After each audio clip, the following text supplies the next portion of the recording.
وطنيته، بمعنى أن الوطن الإيراني لم يكن سجناً وقيداً يمنعه من نصرة قضايا الأمة الإسلامية وقضايا المستضعفين، فلم يحجب ظلم الشاه وحرب صدام الظالمة عن رؤيته الراسخة والواضحة بأن أمريكا هي الشيطان الأكبر.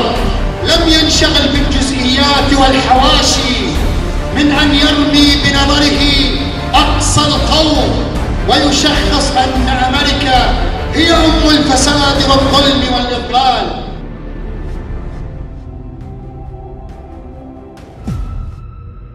اینجا مرکز مقاومت است.